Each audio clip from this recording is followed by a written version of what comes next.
Welcome to Strategies for Helping Students Experience Academic Success. I'm excited to drop this vlog onto the School Counselor Space blog for you all. Hit pause on the recording and take a moment to connect via your socials. I want to get social with you, so scan that QR code and follow my blog so you can stay up to date with all of the posts and future blogs that I might drop. Post an Instagram story or tweet, whatever your jam is, just to let people know about the awesomeness of School Counselor Space. I'd love to share this content and all of the other content that I have out there for other school counselors to learn. I try to keep all of my stuff free so anyone can access it. So the more you tag me, follow me, subscribe to my YouTube channel, the better job I can do at keeping the content free for you. The purpose of this vlog really is to share the specific strategies that I've been using to help my students experience academic success for 17 years, I guess. These are my best practices to help students experience academic success. Towards the end, I will share longitudinal data of the implementation over 4 years and 2 schools. Let's start by meeting Dimitri. Dimitri is a freshman who was previously homeschooled after the pandemic. During his 7th grade year, he barely passed 8th grade, often had near failing grades in core classes, but had great attendance and few discipline referrals. He is currently failing freshman math and science as a freshman. This is quarter 1, and his test scores are below the benchmark in English, reading, writing, and math. His parents are very responsive and supportive and are appreciative of any outreach and assistance. His parents expect him to do well in school, but really are not sure why he is struggling. Now, as school counselors, we know we're ethically obligated to support students' academic success by delivering a comprehensive school counseling program based on data, identifying student needs. I absolutely love the Ask a Position statements and how they simplify our role on various topics. This statement is from the Ask a Position statement on academic development. So let's keep this in mind as we go through the vlog today. So let's see what the data says about Dimitri. We know in terms of achievement data that Dimitri is below the benchmark in English reading, writing, and in math. And we knew that before he came into the building as a freshman. We gathered data from his 8th grade assessments, which alerted us that he was behind the benchmark. So we knew right away that he might struggle, but we didn't have any specific high school data like grades, attendance, things like that. But we do now because it's quarter 1.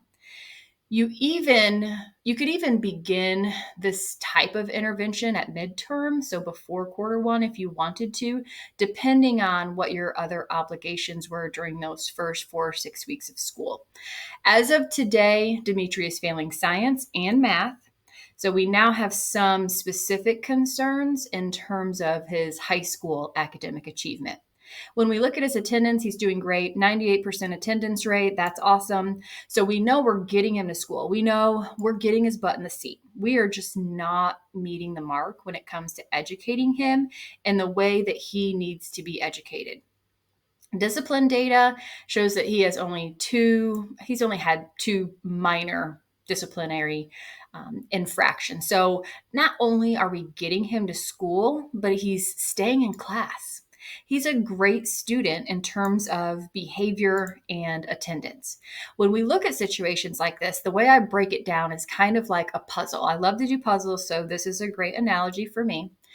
In our puzzle, we have Dimitri, we have his parents or his support system, we have teachers, and we have the school system as a whole. That could even be the unwritten curriculum, right? We have academic supports, and then we have, of course, the school counseling curriculum and the school counseling program. To tackle this concern for Dimitri, we have to put all of these pieces together to help him experience academic success. I can tell you, without proper planning and a well-designed process, positive student outcomes are simply prayers. And listen, I do want you to pray for your students. I really do. But I also want you to have a well-designed plan in place to help them.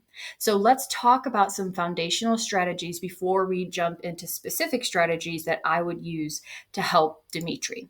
Number one, know your data and disaggregate it.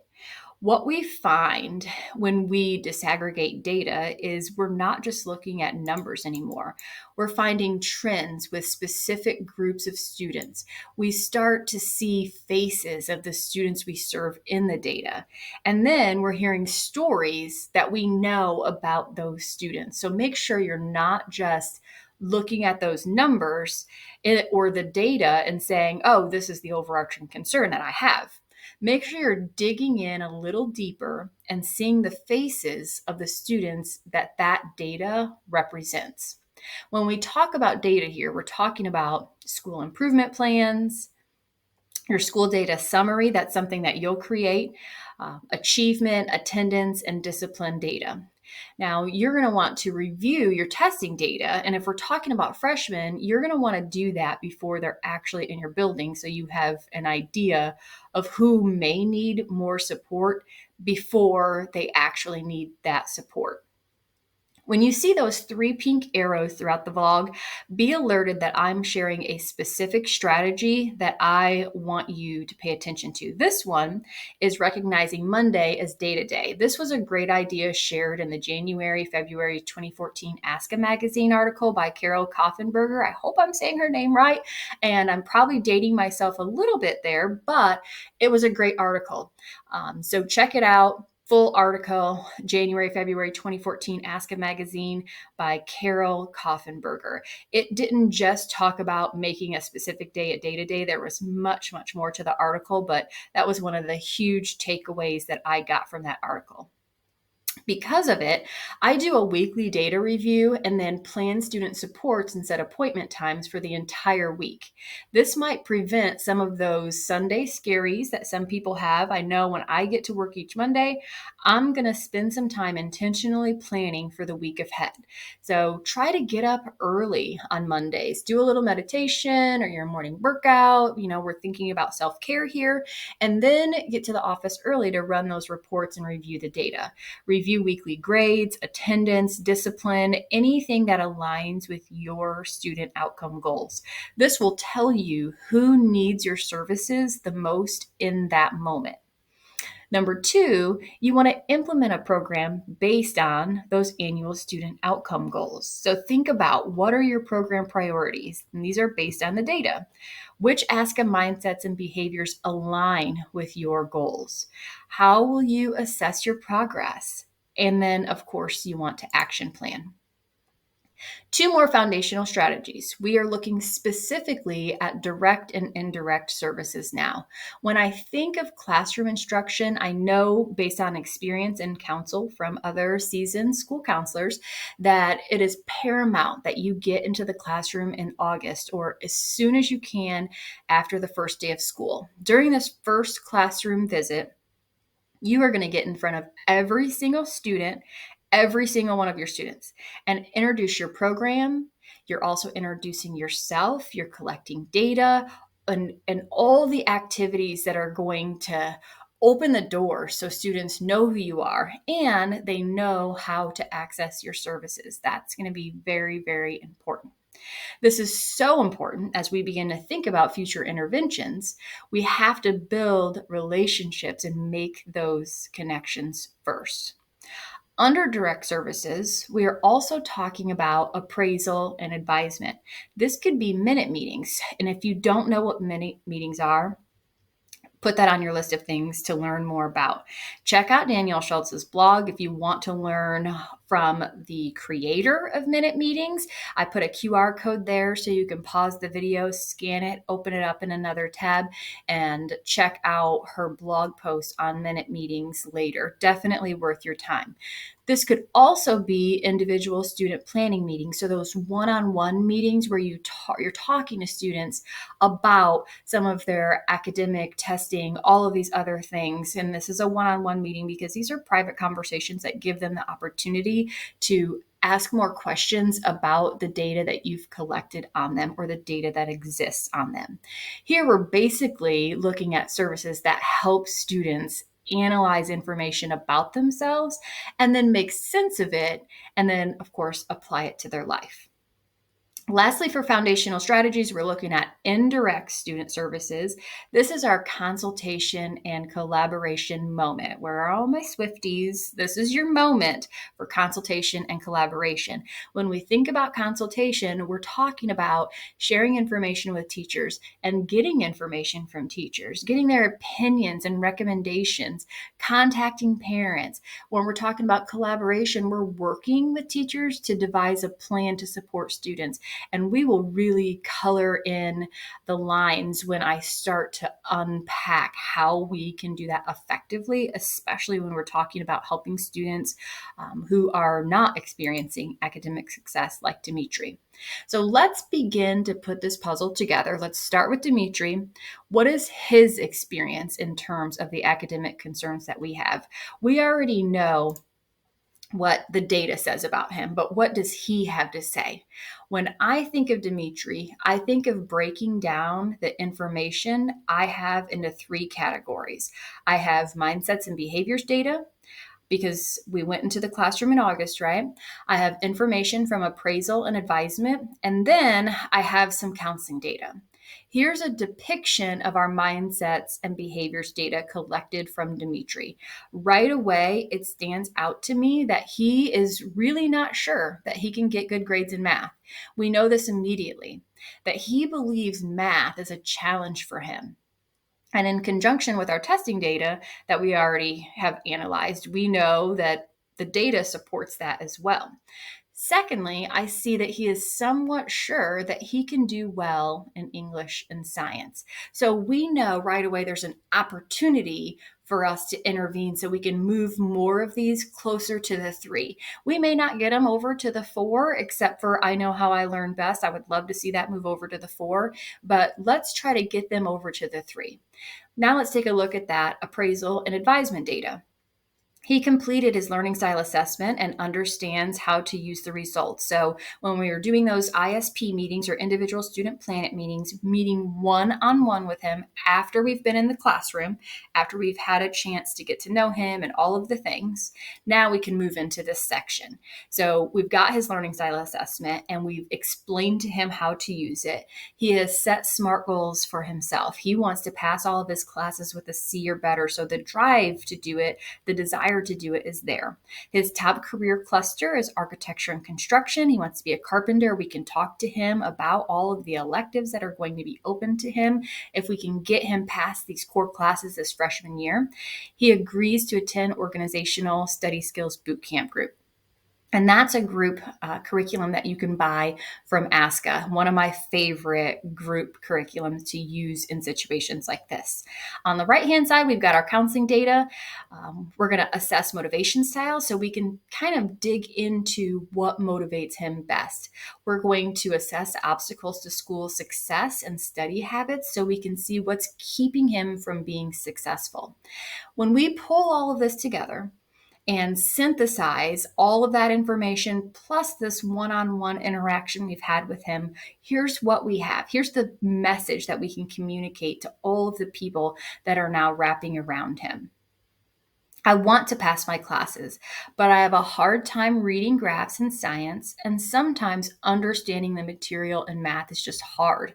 I feel lost sometimes. I have a place to study and internet at home. I am willing to do what it takes to pass these classes. So we know he wants to, but he also has these limiting beliefs. So we have a lot of opportunity to intervene here. Now let's shift to the parent-teacher pieces of the puzzle. Consultation and collaboration. The puzzle's starting to come together now, so we need to make sure we are putting all of the people in the right places and informing them in the best way we can to help them to continue to wrap around Dimitri.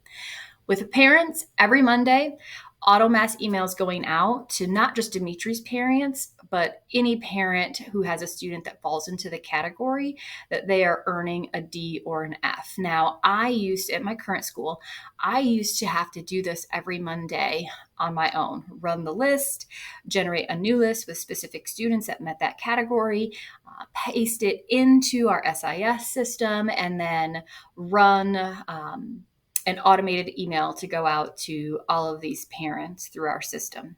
Now I don't have to do that. We set that up as an early alert interaction with parents. So now our system does it for us. So now, before I even get a chance to run the report, the system has run the report in the background and communicated this to parents. It's an amazing thing that came out of our interactions last year with admin.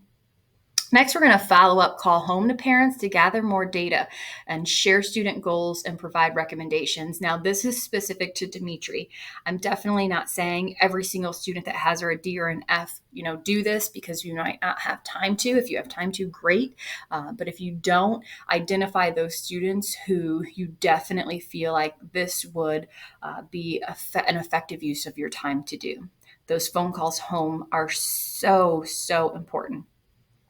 Discuss school counseling services that will be provided. So let them know you're going to be checking in on Dimitri. You're going to, or you have invited him to group counseling and he's agreed to come. So he'll be coming home with that permission slip. Let them know you'll be in the classroom giving lessons, and then let them know about any tutoring opportunities that are available. In our school, we have tutor.com. It's a 24/7 tutoring opportunity. So parents don't need to know everything there is to know about math or science or anything. The kids can be at home, run into a jam, take a picture of the worksheet or homework or whatever needs to be done, upload it into tutor.com, all with their smartphone, and they can start to interact with a real live tutor that will help them navigate those problems. Amazing tool that a lot of schools have now. So we want to let parents know that that tool is available for the kid to use at home, so they don't run into issues where the kid says, hey, I can't finish my homework because I don't know how to do it. We have this other support network out there. And then finally, alert parents a follow-up plan. So let them know you're going to continue to get an email, and then from the system, depending on grade levels in each class, then that's automated. And then, of course, you'll follow up with them after each meeting, maybe via email, phone call, depending on what needs to be communicated. In terms of teachers, I like to email math and science teachers in this specific scenario to schedule a time to talk about concerns. And it's important that we highlight talking here. We don't want to go back and forth in the email for multiple reasons. Having a one-on-one conversation about Dimitri sometimes leads into conversations about other students, and you find different ways you can connect with those teachers. And in a lot of ways, it's a lot quicker for them to just have a quick chat with you. So meet with the teachers, discuss what they're seeing in the classroom, and then discuss specific strategies and supports that might be in place. When I did this in Dimitri's case with math, I found out that Dimitri could retake any skills check that he didn't do well on to raise his grade. And he could take those during lunch, so it wasn't outside of the school day where maybe transportation was an issue. So we had no access issues, and it really only took maybe 5 minutes. They were like 5-question skills checks. So it wasn't taking a huge chunk out of lunchtime. And a lot of my students that did this would go while the lunch line was really long, just go straight there when the lunch bell rang, take that skills check, and then go to lunch. And then the teacher would catch up with them at lunch or after lunch to say, hey, you did better, and it helped their grade.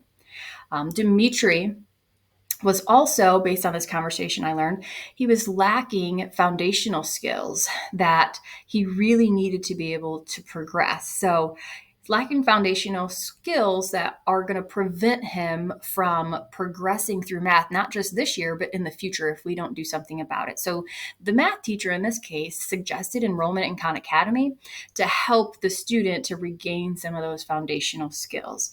He could work on it during study skills class. So again, we have no access issue. And of course, Khan Academy is free. And then he would also have the support of study skills teacher, and we had a Title I aide. So I was able able to work with the math teacher in this case to get him in the Khan Academy class and then collaborate with the study skills teacher and the Title I teacher to make sure he had the support to engage in that Khan Academy course. Next, science.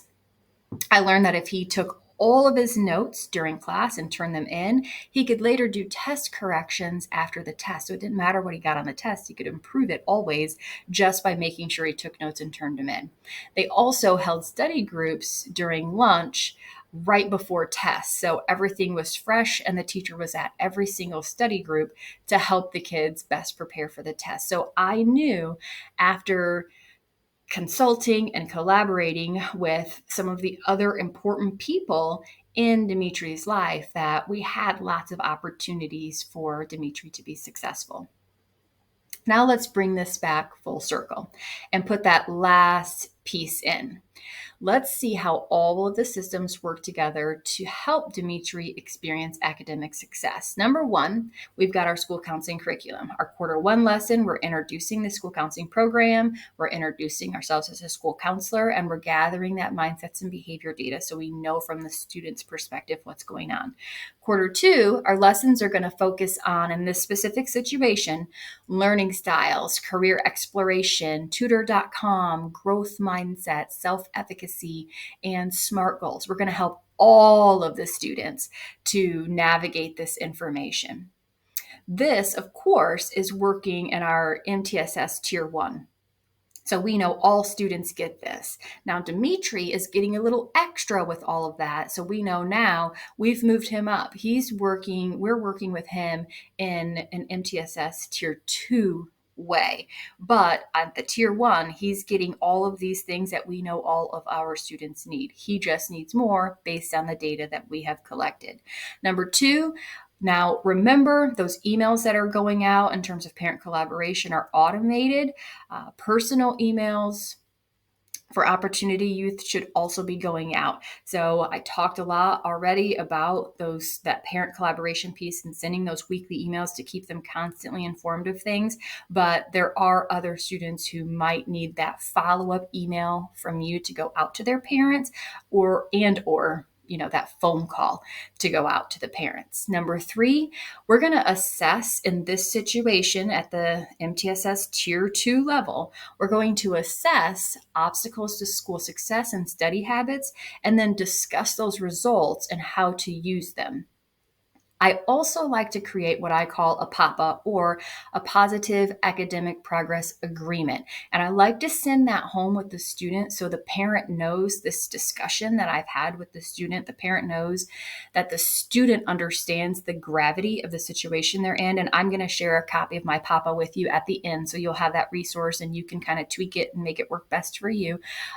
But that's an important piece because it kind of facilitates that conversation that you have with the student, and then it brings the parent into the conversation as well.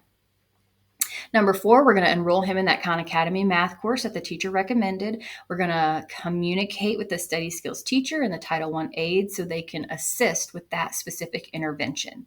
Number 5, we're going to remind Dimitri, the student, that he has the following supports in place. We've got tutor.com 24 hours, so he doesn't have to struggle at home with homework ever.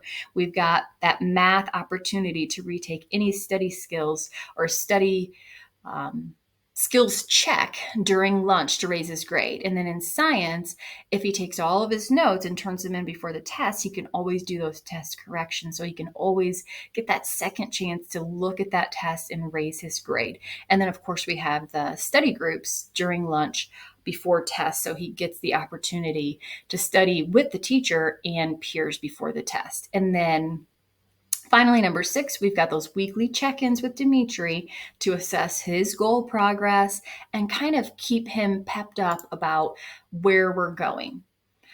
A lot of what we talked about today, when we talk about tackling academic concerns for students, is really weaving our services into that MTSS framework.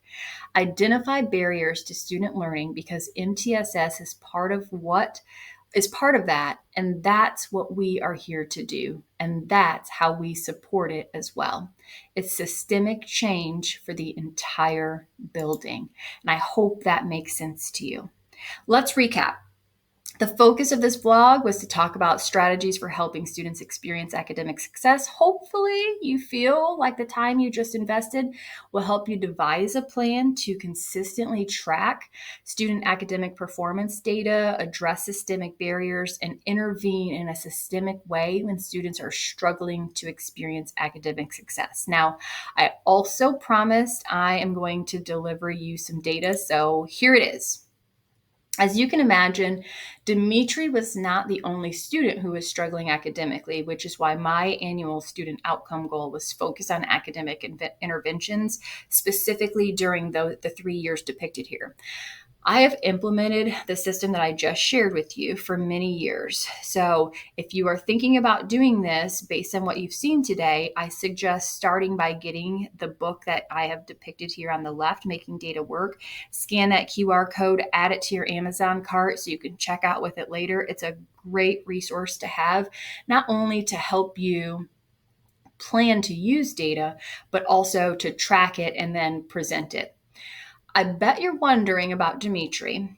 Well, I'm happy to share that he did pass all of his classes and he is a freshman on track for graduation, or he was during the year that I intervened with him. And of course, Dimitri is a fictional character. I didn't actually have a student named Dimitri, but I did use some specific situations that I had with a student to bring this to you.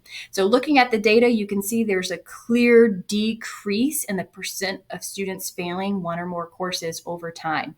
That first year I implemented this, I was brand new to the school. They did not have a counseling program, a school counseling program. I implemented the program, and then I intervened in situations like Dimitri's. That first year I was there, we had a 23% of students failing one or more courses during the first semester. That second year I was there, intervened, implemented this program in the same way. We brought that down to 18%. And then the third year, we brought it down to 8%. Now, I am no longer at that school, so I have new data from last year implementing the same strategies we just talked about. This year or last year, I was the freshman sophomore counselor, so I'm only sharing data from the freshmen sophomores. So when we look at sophomores on the left-hand side, first semester, they had 32 of our sophomores were failing one or more courses. In the second semester, we brought that down to 25. So we had a target group. Now, in my role as a new counselor, I was specifically tasked with handling or improving our 9th grade on track rate. So that's really where the majority of my time was. And that is what my annual student outcome goal was focused on. I wanted to hit 95%. I didn't quite get there, but you can see all the way back to 2018 what our trend was like. The last time we were in the 90% was during 2020, and we know our data was skewed back then. So we are finally bouncing back. I estimated it to be 94.94% before I left for summer. The official data came back a couple of weeks ago, and I met with my principal last week. He said our final number was 92% because they actually added in students who are not in our building but are still in that cohort. So we hit 92% officially, not exactly where I wanted to be, but definitely headed in the right direction. And he was very, very, very excited to see the trend that we're on now. So this strategy works. I have longitudinal data from multiple years, like I've just presented to you. It absolutely works. This type of data and sharing it does wonders for advocating for your school counseling program. So, like I said, make sure you're grabbing this book, Making Data Work, so you know how to present that data. And of course, you want to share it because that's going to help you to advocate for your program. Now it's your turn to take action. Review your data. Implement a data-informed program based on annual student outcome goals. Specifically, create your annual student outcome goal plan, all templates from ASCA, classroom and group mindsets and behaviors action plan, and then gather that mindsets and behavior data so you have that student perspective. Identify students who need more, and then implement the Sabin strategies for helping students experience academic success. everything that we just talked about. Then you want to celebrate your students' success. Stay tuned to the blog for a very easy and unique way that I celebrate student success on an individual basis and then a very personal way. What you want to do is let them know that you see them and you applaud their efforts and you applaud the efforts of their family and the teachers that collaborate with you to help them experience success. You also, of course, want to assess your program results and share them. Sharing them is a great way to advocate for the great work you do every single day. Thank you so much for checking out this vlog edition. To learn more about the Savin strategies for helping students experience academic success, please connect with me on Twitter, follow my blog, subscribe to my YouTube channel. Again, all of these things help me to keep this content free for you. Share the resources I share on the blog with your colleagues and engage with me in the comments and on social. And before you go, please scan that QR code on the left-hand side of the screen and leave me a little feedback. Let me know what your greatest takeaway was. All questions are optional, but the more feedback I get, the more improvements I can make for you.